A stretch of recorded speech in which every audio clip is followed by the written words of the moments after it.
Bismillahirrahmanirrahim. Assalamualaikum warahmatullahi wabarakatuh.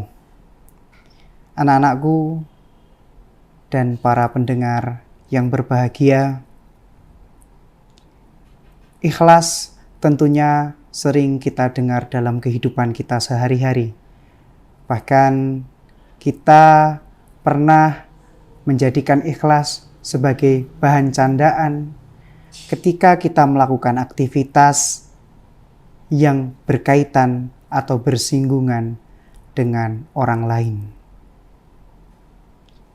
Ikhlas merupakan perkara batin yang dimana hanya Allah dan hambanya sajalah yang tahu apakah perbuatan itu bisa dikategorikan ikhlas atau tidak.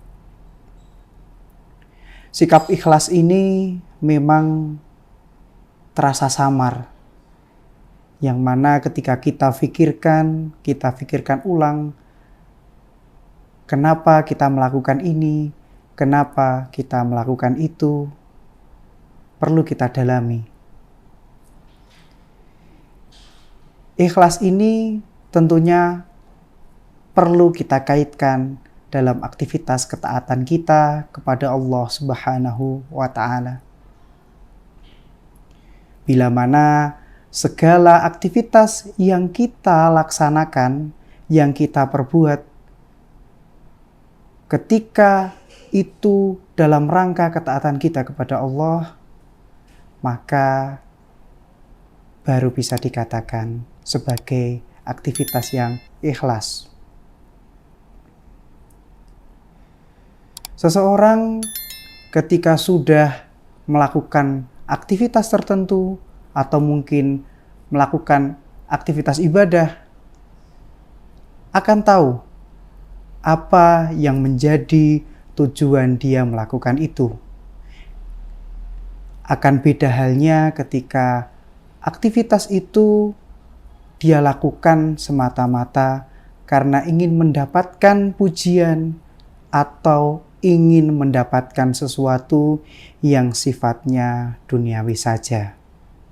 Ketika seorang hamba sampai kepada titik di mana dia suka menyembunyikan kebaikannya, kemudian dia tidak suka menyembunyikan keburukannya, maka itu menjadi salah satu pertanda bahwa orang itu telah ikhlas.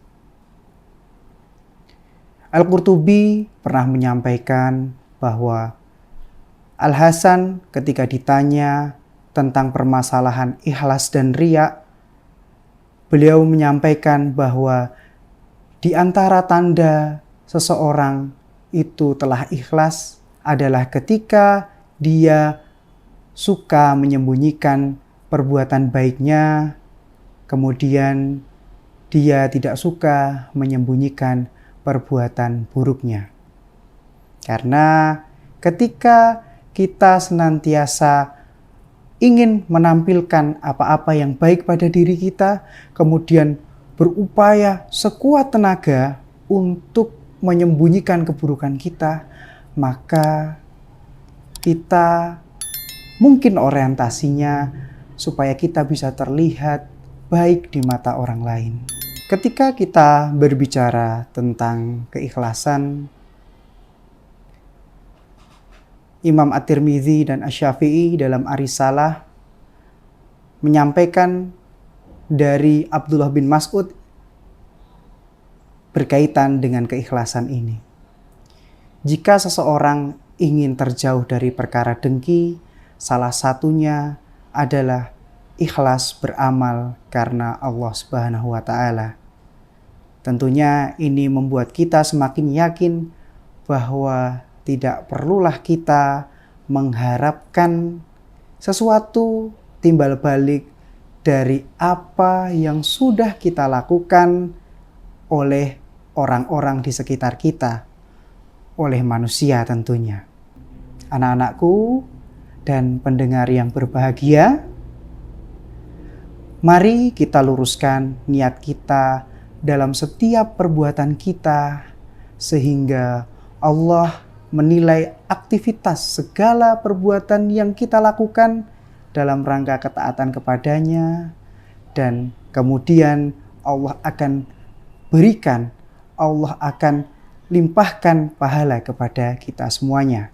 Semoga di bulan Ramadan ini segala aktivitas ibadah kita dinilai oleh Allah sebagai bentuk ketaatan kita, sebagai wujud rasa ikhlas kita, sebagai seorang hamba yang taat kepada penciptanya. Terima kasih. Assalamualaikum warahmatullahi wabarakatuh.